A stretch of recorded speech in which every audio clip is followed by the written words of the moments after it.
disponibilizar, tá? Porque tem uns que quando entram depois não conseguem ver essa lista anterior. Então vamos lá. Aí. Hoje eu estou mais paramentado. Né? Então são 13 horas e 10 minutos. Vamos dar continuidade então à nossa aula sobre ferramentas básicas de estatística para a gestão empresarial. O propósito do curso, que está vinculado a um projeto de extensão, é proporcionar a vocês a possibilidade de compreender algumas ferramentas básicas, né? Logicamente, eu vou apresentar aqui para vocês uma parte aí do SPSS, lógico, nós temos outros softwares também que podem nos auxiliar, né? Como o próprio E, que é um software gratuito.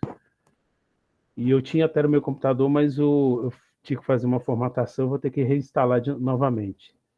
Mas a administração utiliza muito do SPSS, né? Porque é um software que nós utilizamos, mas para quem gosta e entende de programação, existe a possibilidade de você ter um R, por exemplo, né, instalado. Assim que eu instalar e tiver algumas análises já, né, alguns comandos aí de análise simples, eu posso passar para vocês aí. Mas de antemão, dar continuidade ao que nós iniciamos a semana passada, falando um pouquinho, né, como estamos falando de gestão, falar um pouquinho do que nós falamos, na verdade, que é a administração, o papel do gerente. Por quê? Porque é importante a gente começar a compreender, porque alguns não tiveram possibilidades aí, de, de entender a respeito dos aspectos, né, dos conceitos relacionados à administração, de uma forma muito básica. E agora nós demos continuidade também falando um pouquinho sobre a importância dos números, né, da importância do que é mais fácil você mentir com as palavras, né, e mais fácil ainda mentir com os números, né, especificamente tratando da área de estatística. E, né, dando continuidade, eu vou abrir aqui, então, os slides aqui, né? Nós paramos no slide 15, né? E aí, a partir dessa semana, com o apoio do Heberton, nós vamos já disponibilizar para vocês os slides, tá bom? E as aulas gravadas, tá? Não foi disponibilizado ainda, em virtude que nós passamos semana passada a lista de presença e não coletamos alguns e-mails. E aí nós pretendemos depois analisar, né, Heberton, direitinho quem assinou a lista para a gente poder disponibilizar a gravação. Independente de você ter assinado no sábado ou na segunda, nós vamos estar disponibilizando, né, para todos aí as aulas gravadas. Lembrando também que essas aulas gravadas, nós dividimos ela em duas partes, tá? Mais ou menos 1 hora, primeira parte, depois mais 1 hora, segunda parte. Pode fazer até um intervalo aí, porque se a gravação ultrapassar muito em relação à questão do horário, né? Mais de 1 hora, 1 hora e meia, 2 horas, o arquivo fica muito pesado, né? E aí fica difícil para vocês, talvez, baixarem nos seus computadores aí. Então, a gente faz uma parte, depois dá um intervalinho, depois continua uma segunda parte, tá bom? Da nossa aula. Bom, deixa eu aqui agora compartilhar aqui. Eu vou compartilhar a tela inteira, talvez vocês não vão ter a possibilidade de ver.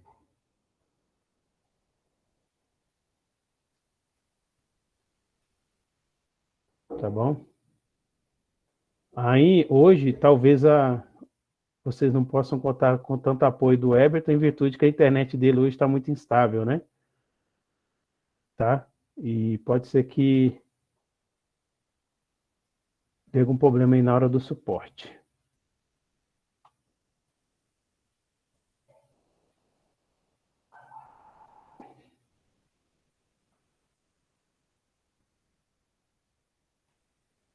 Perdão, tem que ser tela inteira.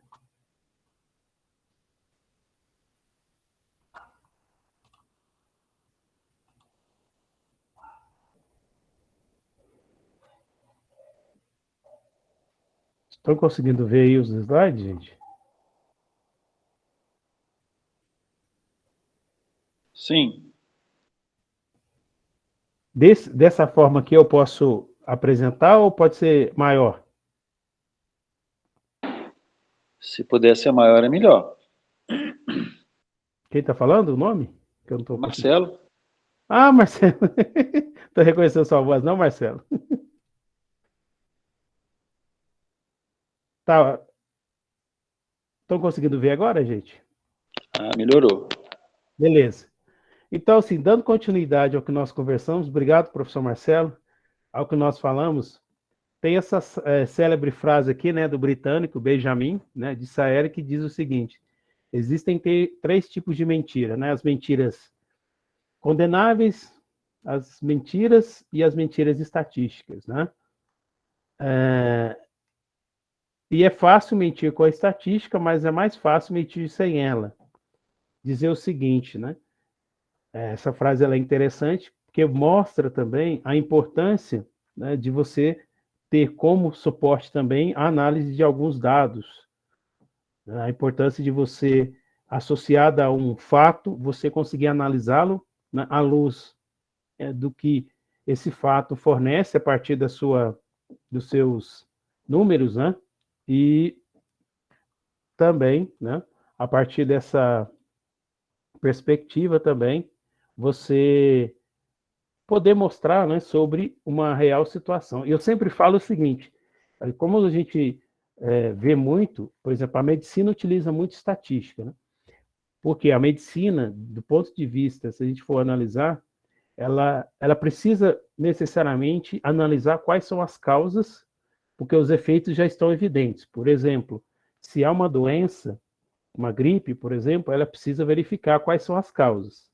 E aí, a partir de uma análise, você pode também verificar quais fatores que levaram a essa gripe, por exemplo. Né? Só citando um exemplo. E aí, o efeito a gente já sabe. Por exemplo, os números, muitas vezes eles conseguem demonstrar o efeito, né, que e determinada ação ou gestão, né, realiza ou tomada de decisão. Bom, e aqui nós vamos observar o seguinte: para que tenhamos em mãos aí um conjunto de dados. Só que a primeira coisa que a gente precisa fazer é uma coleta de dados. Bom, em se tratando de estatística, a gente fala que a estatística, na verdade, ela é a ciência, certo? É a ciência do planejamento, da coleta, da organização, da análise e interpretação de dados. E alguns, né, pesquisadores, gestores, né, apoiam, então, na compilação, ou seja, na sistematização desses números para desistir, né?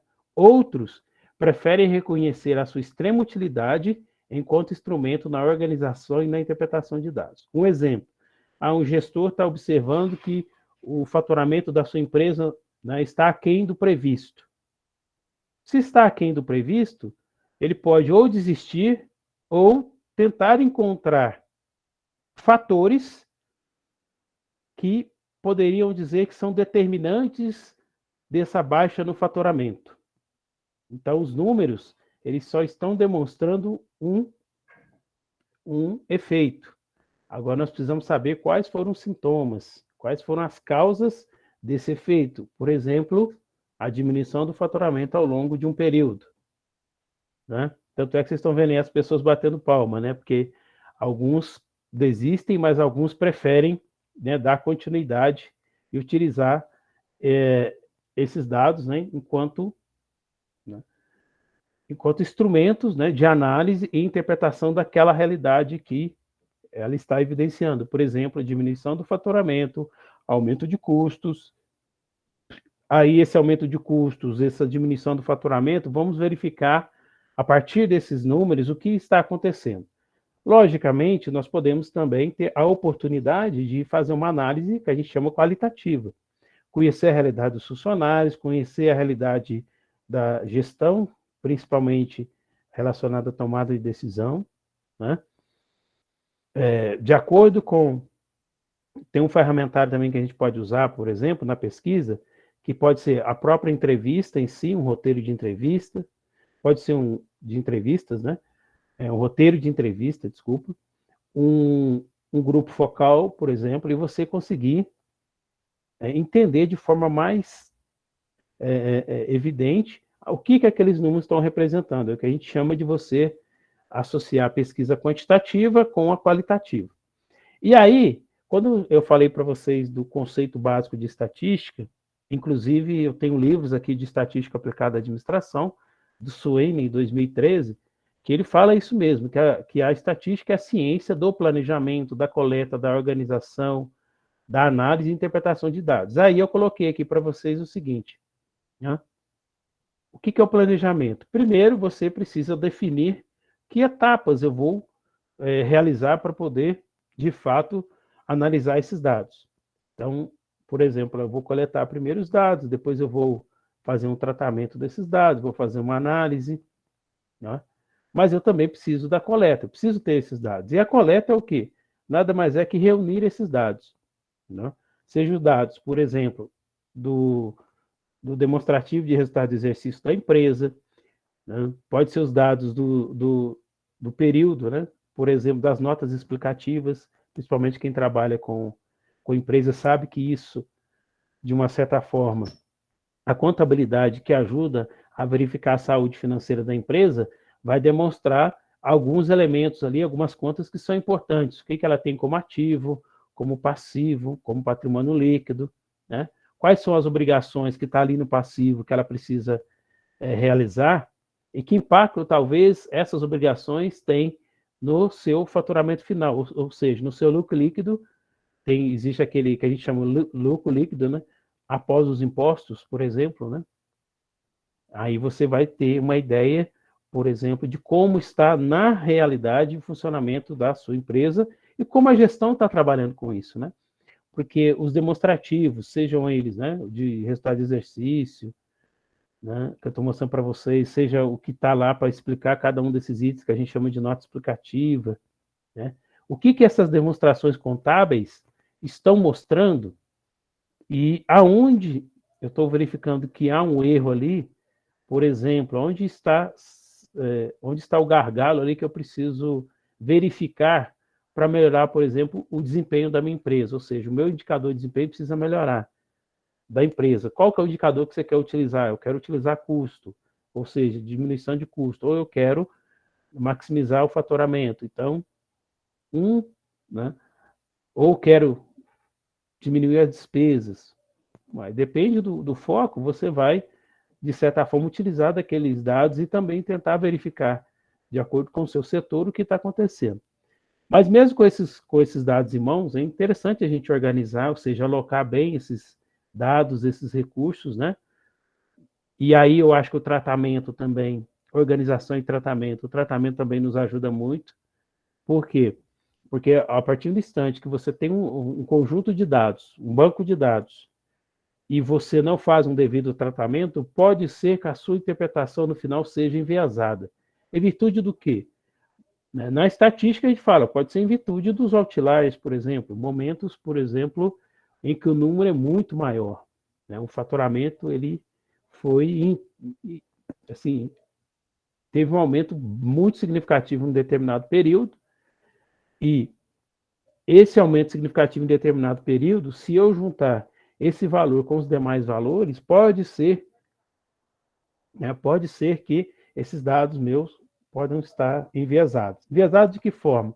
Um exemplo, se você fizer o cálculo da média, que nós chamamos de expectância, né, essa média,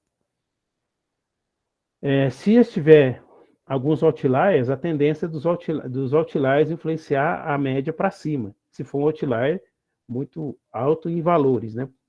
Mas se for em valores menores ou até negativo, também ele influencia. Por isso que esse tratamento é importante. De acordo com a ideia do gestor, com a ideia do pesquisador, ele vai observar se é interessante manter esses dados ou não. Aí você tem uma área da pesquisa qualitativa que eles falam o seguinte: para nós o ideal é ser outliers, porque é eles que vão me dar talvez a dimensão, a ideia do que de fato ocorreu naquele período que o faturamento da empresa foi lá em cima. Então, tem uma área da administração que fala assim, não, nós, mas não da pesquisa quantitativa, né? Mas da qualitativa.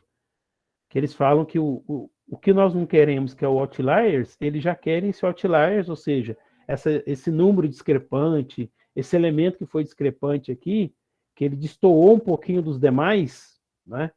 Ou se a gente for falar sobre variabilidade ou sobre variância, é aquele número que o desvio padrão foi muito alto. Então, se esse desvio padrão for muito alto, então esse elemento precisa ser estudado do ponto de vista da pesquisa qualitativa. Da quantitativa, talvez não, porque a quantitativa ela trabalha muito com padrão. A estatística trabalha muito com padrão. E a pesquisa quantitativa trabalha também muito com padrão. Né? Quer dizer, queremos ver os comportamentos padronizados. Então, esses elementos aqui que destoam um pouco da realidade, seria interessante fazer um outro tipo de análise. Tá? Mas não análise, podemos dizer, de quantitativa, né? Até porque já seria, como ouvi isso de um professor uma vez, né? Professor Antônio Carlos Gil, né? Que ele até falava assim que o problema da pesquisa quantitativa é que ela padroniza tudo. E você padronizando tudo, teoricamente você deixa também de ter umas limitações, né? E essa é uma das limitações. Você deixa também de, digamos o seguinte, de ter a possibilidade de uma análise bem mais precisa, em virtude que você está eliminando alguns elementos ali que são diferenciados. Mas aí você tem a qualitativa para poder ajudar nisso. Quando a gente fala o termo análise, né? Esse termo análise é o estudo pormenorizado de cada parte de um todo. Né? O que é essa análise? Eu conseguir entender, por exemplo, daquele conjunto de dados, eu vou fazer uma análise pormenorizada. Qual delas? Olha, eu posso verificar a frequência. O que é a frequência? O número de vezes que cada elemento aparece. Eu posso mostrar isso em números, mas o ideal é mostrar em percentual. Por exemplo, 10% das micro e pequenas empresas de Teoflotone faturam menos de 360 mil por ano. Um exemplo. Ou seja, esses 10% que representam essas empresas com faturamento de 360 mil é uma parte de um todo. Aí eu tenho mais 90% ali que é dividido entre os outros elementos dessa amostra, que mais para frente nós vamos falar o que é isso. E por fim, a interpretação dos dados. O que é interpretar os dados? Dar sentido a algo, dar sentido ao número. Eu sempre falo para vocês, o número por si só não representa nada, mas o número dentro de um contexto, ele tem a sua representação, ele tem seu sentido. Né? Por exemplo, é como você dizer o seguinte, eu quero verificar, que eu acho que é um campo muito interessante, é o campo de estudos das micro e pequenas empresas. Se eu quero estudar as micro e pequenas empresas, certo? Aquele número dentro do contexto das micro e pequenas empresas, ele pode representar algo para mim. Por exemplo, olha, eu consegui verificar que 5% das micro e pequenas empresas conseguem um faturamento acima, né, do esperado, acima de 360 mil. Né? Isso quer dizer o seguinte, olha, tem micro e pequena empresa aqui que está num cenário muito positivo. Opa, porque dentro do cenário das micro e pequenas empresas, você tem uma classificação, certo? Só que essa micro e pequena empresa, classificada desse porte como micro e pequena empresa, ela está mais próxima de uma média grande em virtude do seu faturamento, dependendo do tipo de classificação. Vocês sabem que tem uns 4 tipos diferentes de classificação. A mais usada hoje, eles usam a do Sebrae, que o Sebrae, né, ele coloca por número de funcionários. Mas tem, né, classificações que é pelo faturamento. E essa pelo faturamento costuma ser uma digamos o seguinte, né? Costuma ser um dos melhores, né? Porque se você observar, né, o faturamento de uma empresa, ele é mais rico do que uma, né, só a quantidade de funcionários. Né? Porque o faturamento representa aquilo que de fato é produzido, aquilo que é o produto. Quando a gente vai para uma análise, ou outros tipos de análise, a gente sabe que nós temos o insumo e o produto. O insumo é tudo aquilo que acontece para formar o produto. O produto pode ser o produto em si, né? Um exemplo, uma máquina de lavar, um computador, mas o produto também pode ser representado pelo faturamento, pelo lucro líquido, pelo lucro econômico, pelo lucro financeiro e por aí vai. Tá? Só pedir para vocês, reforçando, gente, quem não assinou a lista, por gentileza assine, que nós temos aí 22 participantes, só 17 assinaram a lista. Tá? Aí eu vou pedir também para o Everton, se estiver me ouvindo, você pode disponibilizar novamente aí a lista, que talvez alguém entrou depois, tá? Ok, professor, acabei de disponibilizar ele agora, tá? Beleza, obrigado. Bom, vamos lá. A realização de uma pesquisa deve passar necessariamente pelas fases resumidas no diagrama abaixo. Se deseja um resultado satisfatório e preciso. Qual que é a primeira? Primeira é definir bem o meu problema. Um exemplo, definir bem o meu problema. Qual, por exemplo, uma pergunta ou uma hipótese, né? Se for uma hipótese é a relação entre duas variáveis, certo? Um exemplo, o meu faturamento, né, o aumento do meu faturamento está associado, né, o aumento do faturamento está associado, por exemplo, ao aumento da propaganda. Um exemplo. Então, o aumento do meu faturamento está associado ao investimento em propaganda. Aí você vai verificar depois, numa análise mais apurada, se de fato um dos fatores que aumentaram o faturamento é a propaganda. Você pode, que a gente fala, aceitar a hipótese ou rejeitar a hipótese. Então, de acordo com a sua análise. Então, outra definição do problema pode ser uma pergunta, né? Qual, por exemplo, né, voltando a esse da hipótese, né? Qual é a relação entre o faturamento e a propaganda? Por que eu não vou colocar aumento? Porque pode ser que essa relação entre o faturamento e a propaganda seja uma relação positiva, aumentou a propaganda, aumenta o faturamento, ou uma relação negativa, tá? Para ficar melhor o texto, na verdade, nós temos que fazer a seguinte pergunta: qual é a relação entre a propaganda, certo? E o faturamento? Que pode ser que eles têm uma relação positiva, que um aumenta o outro também. Podemos observar, talvez, uma relação negativa, em que um aumenta, certo? E o outro diminui. Tá? Pode ter uma relação neutra, que não tem nada a ver a propaganda com o aumento do meu faturamento naquele determinado período. Aí, a partir de uma pergunta, a partir de uma hipótese gerada, eu posso pensar no planejamento da pesquisa, que aí nós já vimos ali um pouquinho anteriormente, né?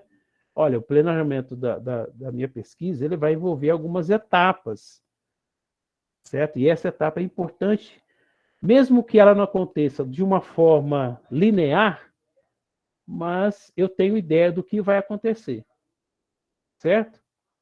Ideia do que vai acontecer é o seguinte: eu posso pensar primeiro, eu vou coletar, depois eu vou fazer um tratamento, uma organização dos dados, um tratamento, uma análise e depois interpretação, né, que vocês vão ver aqui. E dentro desse planejamento, né, a próxima fase eu posso pensar, então eu vou coletar esses dados. Que possivelmente dentro de um planejamento, a primeira etapa é coletar esses dados. Após a coleta de dados, eu preciso fazer uma organização desses dados, né? Porque eu posso observar que tem dados ali que não são dados interessantes para aquela finalidade ou para aquela definição do problema que houve, né? Que na verdade eu elaborei anteriormente. Eu posso pensar também que dentro dessa perspectiva, né, depois de coleta de dados, de organizar esses dados, como eu vou apresentá-los? Vai ser por meio de gráficos, tabelas, né? Se for quadro, né, na pesquisa, nós falamos que quadro tem muito mais a ver com uma pesquisa qualitativa, de opinião. Gráficos e tabelas, talvez assim que você pode representar os números, como nós estamos falando de pesquisa quantitativa. Análise e interpretação dos dados, que eu até coloquei aqui em negrito, por quê? aqui é que está o feeling ou insight do pesquisador, do gestor, né, do gestor pesquisador, podemos dizer assim também, né, daquele profissional que quer, de fato, analisar esses dados, entender a realidade a partir dos dados. E entender a realidade a partir dos dados, aí um ponto-chave aí é a análise e interpretação de dados. Eu lembro que um professor de estatística me disse o seguinte, né? Se você não fizer um bom tratamento de dados, uma boa coleta, você vai perceber, por exemplo, porque quando está aqui a organização dos dados também tem a ver com tratamento, tá? Se você não fizer uma boa organização e um bom tratamento de dados, a sua análise e interpretação ela tem muitos vieses, ou ela pode vir com uma deformação. Então, dados mal coletados, mal analisados, digamos assim, mal organizados e sem tratamento, não tem finalidade nenhuma. Então, primeiro você tem que estar muito claro sobre esses dados, sobre esses números que você está coletando, fazer um tratamento mesmo, organizar bem esses dados. Você pode até fazer uma forma de apresentação, e essa forma de apresentação já ajuda, inclusive, você a entender melhor esses dados e até fazer um tratamento. Um exemplo que eu vou dizer para vocês. Se você faz um gráfico ali, né, que a gente está falando muito de faturamento. Se você faz um gráfico de faturamento, você vai perceber que tem um dado, tem uma informação ali que não tá clara, ou tem uma informação aqui que está destoando das demais. Às vezes o próprio gráfico já vai nos ajudar. Tá? O próprio gráfico já vai nos dar uma ideia que esses dados vão precisar, talvez, de um melhor tratamento, apuração. Aí sim, se eles estão demonstrando que carecem de tratamento, carecem de um tratamento, de uma apuração, então eu preciso realizar isso. E eu fazendo esse tratamento, essa apuração, eu estou fazendo com que esses dados se tornem talvez os dados mais, uma palavra que a gente usa muito, né? Primeiro, os dados vão convergir de fato com aquela realidade, convergência.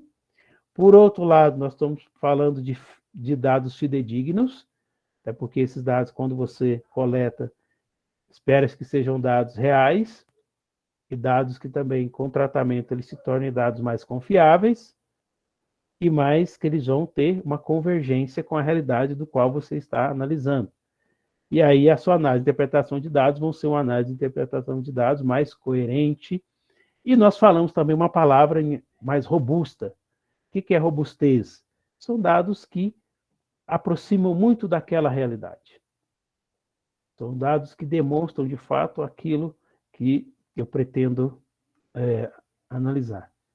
E aí, de fato, após a análise, eu posso, de certa forma, fazer essa tabela e gráficos. Essa apresentação dos dados anterior aqui, ela pode ser também por meio de umas planilhas, como a planilha de Excel, do SPSS, uma planilha para o R, né, e para outros tipos de software também, tá? Depois eu vou mostrar para vocês aqui, vocês vão entender. E por fim, após toda essa etapa, né, que nós vimos aqui, definição do problema, planejamento da pesquisa, coleta de dados, organização dos dados, apresentação dos dados, análise e interpretação desses dados e confecção de tabelas e gráficos, aí nós podemos, de fato, tirar nossas conclusões e considerações finais. O que os dados estão nos oferecendo enquanto resultado? Aí tem uma palavra que eu gosto muito de colocar, inclusive, nos TCCs dos meus orientandos, né? Os resultados revelaram, os resultados apontaram, né? Os resultados demonstraram, a partir, por exemplo, do quê? Primeiro, de um bom referencial teórico, quando se trata de uma pesquisa científica. Em se tratando de uma pesquisa de marketing, ou de uma pesquisa para uma empresa, né, o conhecimento daquele profissional é que vai dar o norte, né, para essas conclusões e considerações. O conhecimento dele de mercado, o conhecimento acadêmico que ele tem. Né? Isso vai dar um norte, inclusive, para que ele possa interpretar da melhor forma possível aqueles dados, para aí sim, né, mostrar para os seus gestores, para o seu conselho gestor, para o seu conselho de administração, ou para o seu conselho de acionistas, algum resultado que seja relevante, né, para a tomada de decisão, principalmente de quem detém esse poder, né, que muitas vezes é o conselho de administração, o grupo de acionistas, o acionista majoritário, né, e por aí vai. A ideia é o quê? Coletar bem esses dados, fazer um bom tratamento, uma boa análise, uma boa interpretação e apresentá-los de forma, né, que for mais conveniente, por meio de tabelas e gráficos, e fechar aí com as boas conclusões aí, de acordo com aquele fato ou aquela realidade que está em análise. Tá? Continuando aqui, todas aquelas etapas que eu falei para vocês é o que nós chamamos de estatística. E agora, nós vamos falar um pouquinho sobre quais os tipos de análise que nós temos aí para poder, né, nos auxiliar, principalmente na tomada de decisão, seja do ponto de vista acadêmico, científico ou do ponto de vista gerencial. Primeiro é a análise preditiva, que é a análise que utiliza fatos do passado para visualizar e prever eventos no futuro.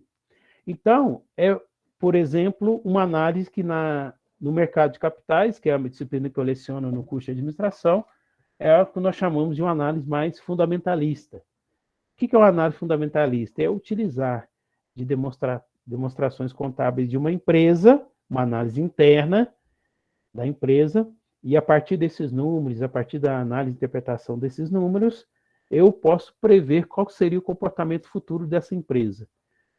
Essa análise fundamentalista, do ponto de vista do mercado de capitais, ela pode, inclusive, contribuir muito na decisão do acionista. Eu vou ou não investir nessas ações? E para nós, que estamos falando especificamente de gestão empresarial, especificamente para a minha pequena empresa, olha, como é que foi o meu balanço patrimonial ao longo do tempo? Isso pode me revelar o quê? Qual que seria, talvez, o meu comportamento, ou da minha empresa, né, daqui em diante. Então, essa é a forma da análise preditiva. E ela é uma técnica, né, que, de certa forma, é muito demandada, né, no dia a dia das empresas, né, e, ao mesmo tempo, ela contribui muito para você entender os riscos, né, e também, quem sabe, aproveitar oportunidades. Um exemplo, olha, eu analisei os fatos do passado e observei que a nossa empresa teve um momento ali, por exemplo, do meses de março até agosto, que nós tivemos aí um aumento no faturamento, um aumento muito significativo no faturamento. Pois é, então, nessa época, o que aconteceu de fato nessa época? E aí eu posso fazer buscas, eu posso, né, fazer uma análise melhor desses números e verificar o que aconteceu, o que ocorreu nesse período. Aí eu tive um aumento de clientes, né, possivelmente se houve aumento nas vendas, né, mais clientes, ou os mesmos clientes consumiram mais. Não aumentei minha clientela, mas os meus clientes passaram a consumir mais meu produto. E aí, se eu tiver uma boa quantidade de clientes, melhor ainda, que eu posso verificar junto a eles mesmos o que aconteceu naquele período. Pode ter sido uma empresa concorrente que começou a não prestar muito bem o serviço, um bom atendimento, por exemplo. A minha empresa, como era concorrente direta dessa outra empresa, teve uma boa aceitação desse público, pode ter sido isso, mas posso pensar também que a minha concorrente melhorou também o atendimento, né? E, consequentemente, os clientes podem ter aumentado dela, mas depois ela não conseguiu atender a demanda, os clientes vieram para a minha empresa, também gostaram do nosso atendimento, do nosso produto, e nós conseguimos, pelo menos nesse período, ter um bom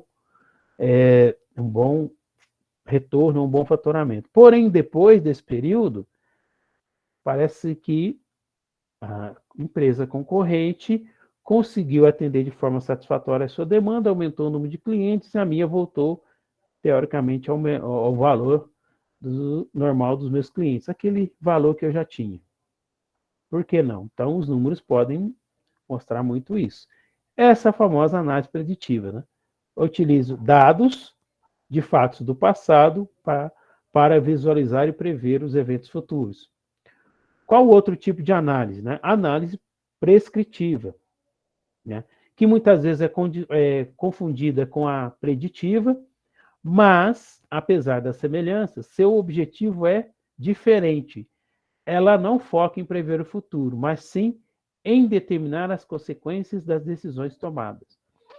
Um exemplo é eu fazer a análise do que aconteceu com a empresa até o presente momento e, a partir dali, verificar o que, tendo esses resultados em mãos, né, esses dados coletados, verificar quais foram as consequências, né, desse faturamento médio positivo ou faturamento médio negativo. Então, eu vou verificar quais são os fatores. Mas eu não tenho a intenção de prever o futuro da minha empresa. Eu tenho a intenção de verificar até o momento quais foram as causas, por exemplo, do faturamento ter sido positivo. Tá? Então, a diferença básica entre a preditiva, vem de predição, é futuro. A prescritiva é só prescrever, dizer como é e que fatos, né, levaram aquilo, ou seja, determinar de fato as consequências ou os fatores, né, das decisões que foram tomadas. Por exemplo, pode ser os fatores que influenciaram no período, por exemplo, de 2015 a 2022, a melhora do faturamento da empresa X. Bom, já sei o que é, mas não tenho intenção de prever o futuro, é simplesmente verificar os fatores que interferiram, por exemplo, nesse período. Aí é prescritiva, só prescrever.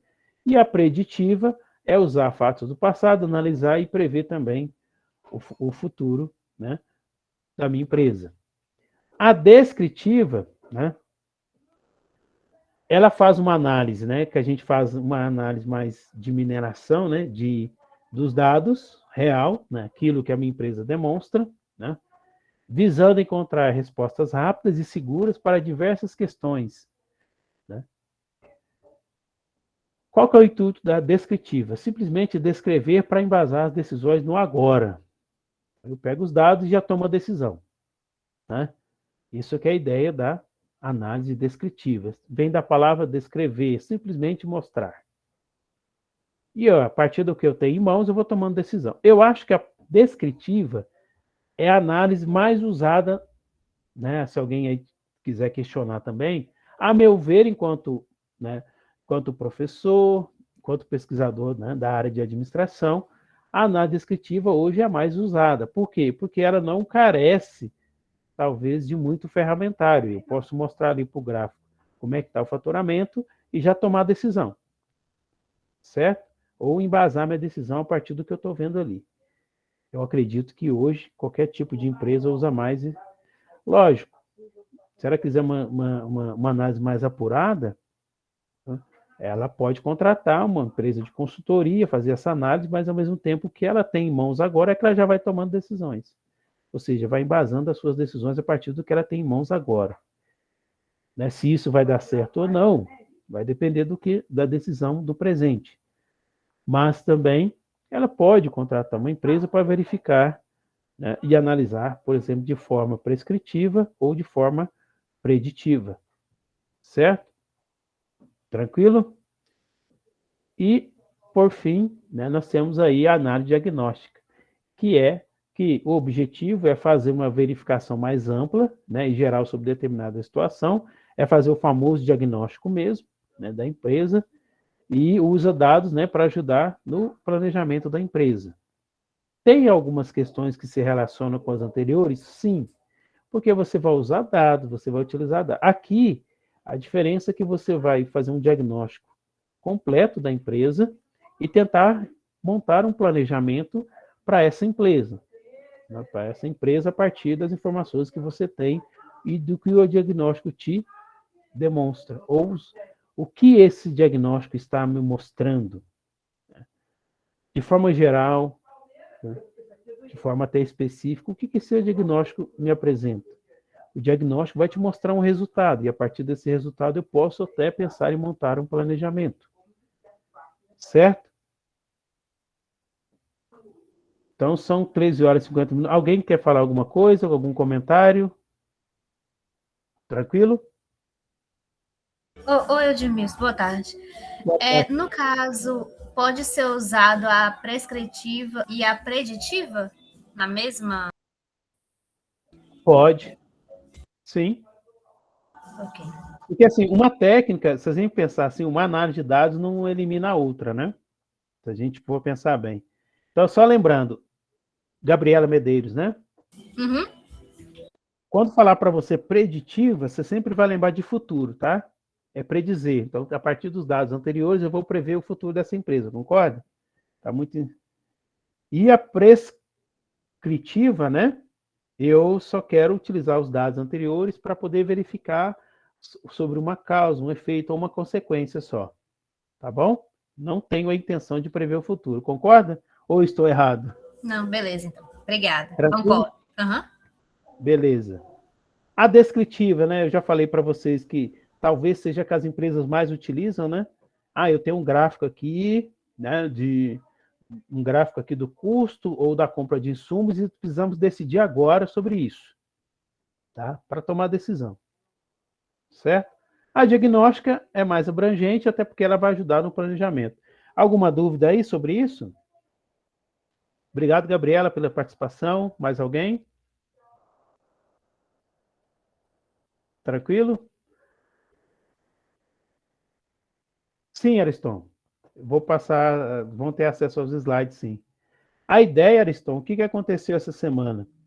Eu acho que eu cometi um erro assim, até na orientação do Everton, porque nós pegamos a lista e não pegamos o e-mail de vocês. Aí nós vamos ter que verificar quem já assinou a autorização para gravação de aula e quem assinou a autorização, nós vamos estar enviando tanto os slides, né, quanto as gravações, tá bom? Tranquilo? Tranquilo, professor Marcelo? Nada, Ariston.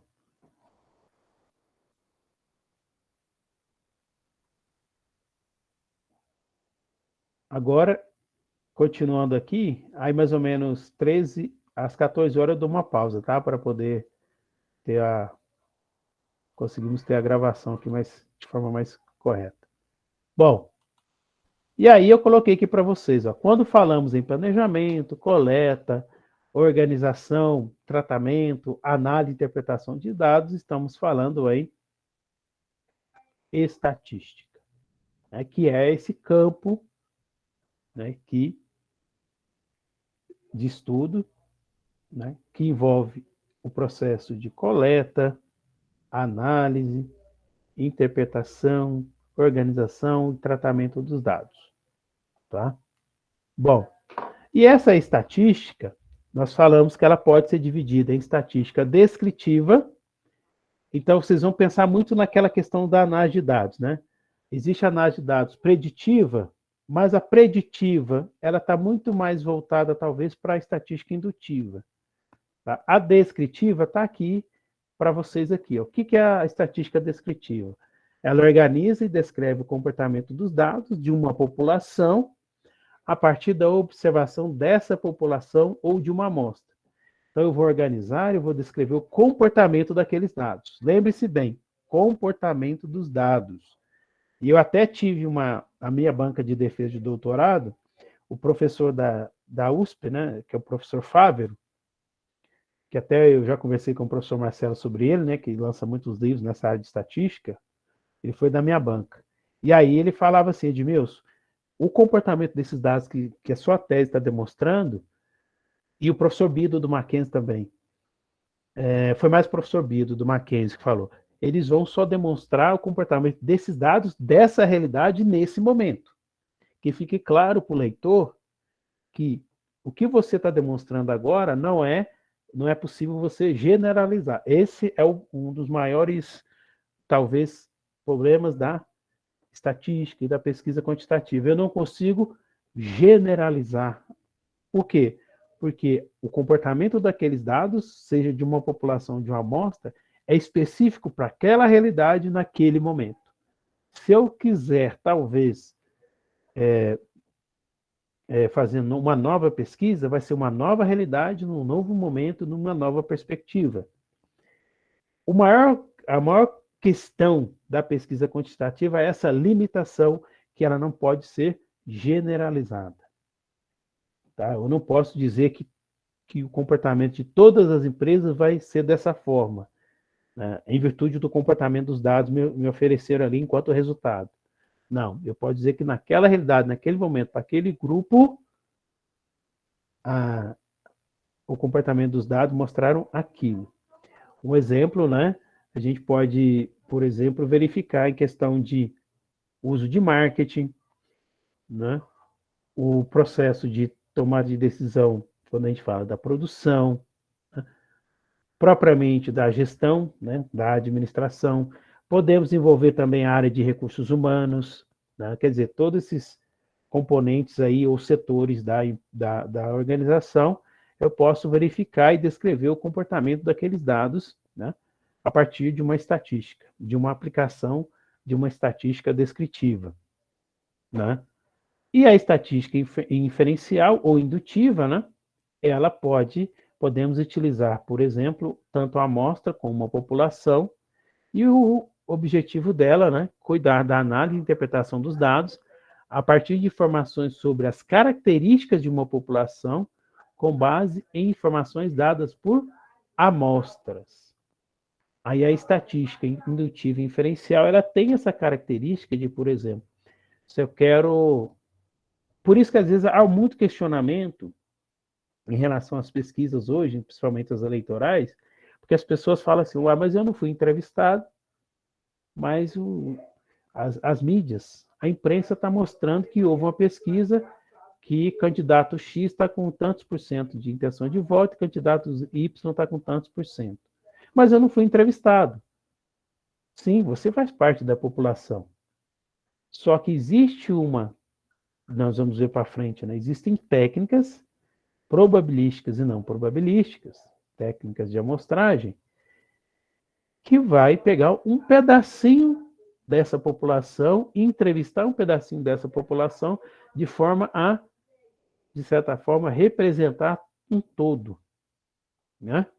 Ou seja, aí você vem para a questão da generalização. Por outro lado, nós temos que pensar o seguinte, por isso que a técnica de amostragem ela é importante e tem que ser muito bem utilizada para que, de fato, essa amostra possa ser representativa daquela população. Vocês vão ver muito essa palavra falar, representativa. Um exemplo que eu digo para vocês, que é muito usual. Nós vamos agora em época de eleição e nós vamos perceber o seguinte, como é que você faz com que uma amostra seja representativa dos eleitores do Brasil? Primeiro, existe um banco de dados que mostra a faixa etária dos eleitores. Onde está isso? No Tribunal Superior Eleitoral. A partir do instante que você faz o seu cadastro do seu título e se torna um eleitor, você vai para um cadastro, que é o banco de dados do TSE, que é dividido por TRE, né? Que é os regionais, né? E aí, todo cidadão que emite um título vai para esse banco de dados. E aí, de acordo com a sua faixa etária, o TSE sempre tem ali os dados, por exemplo, até 16 anos é X% da população de Teoflotone. De 16 a 18 é um percentual. 18 a 24 é outro percentual. 25 a 34 é outro percentual. 35 a 44 é outro percentual. 45 a 49 é outro percentual. De 50 a 59 é outro percentual. Acima de 60 é outro percentual. Hoje ainda trabalha com 60 a 65, né? De 59, vai de 60 a 70 anos e acima de 70. Por que acima de 70? Acima de 70, a gente sabe que não é obrigado a votar, né? Aí, para que essa amostra possa ser, de fato, representativa, ela deve trabalhar em cima desses estratos, ou dessas escalas. Aí você pergunta, como é que você decorou isso? Porque muito tempo eu ousei, podemos assim dizer, antes de ser professor, né, a trabalhar com pesquisa de opinião pública. Então, a gente já decorava a faixa etária dos eleitores. Então, se eu não pegar de 16 anos até 18, por exemplo, se é 5%, a minha amostra teria que ser 5% de elementos dessa faixa. Se de 18 a 24 é 10%, eu tenho que ter 10% de pessoas entrevistadas nessa faixa etária. E por aí vai.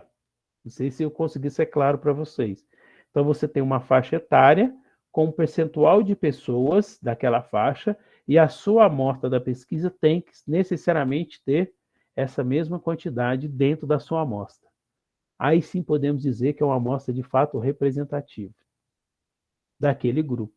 Porque o universo ou a população é formada por diferentes estratos, como eu disse para vocês.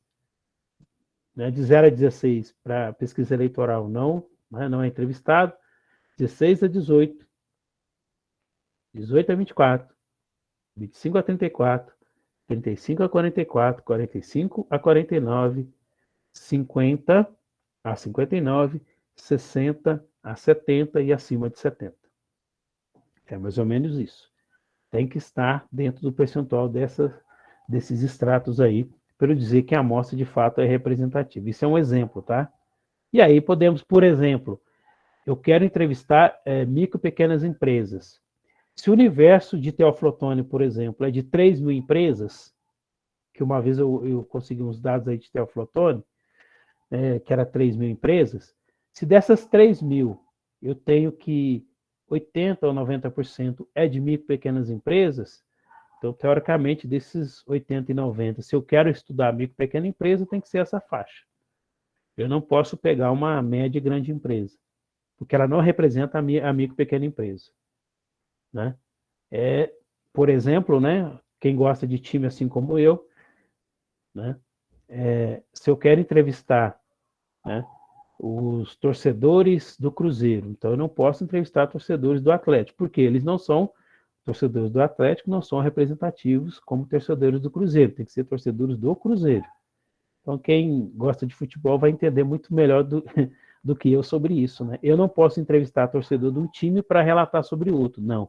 Tem que ser daquele time, né, com aqueles torcedores. Isso é dizer que a amostra ela é representativa. Aí eu posso, de fato, realizar a famosa inferência estatística. Inferência é uma palavra que o significado é o quê? Deduzir pelo raciocínio. Então, inferência estatística é deduzir pelo raciocínio da estatística.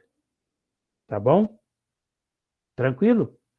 E para essa estatística, nós temos aí a nossa análise de dados, que eu depois vou debruçar sobre isso com vocês. Alguma dúvida, comentários?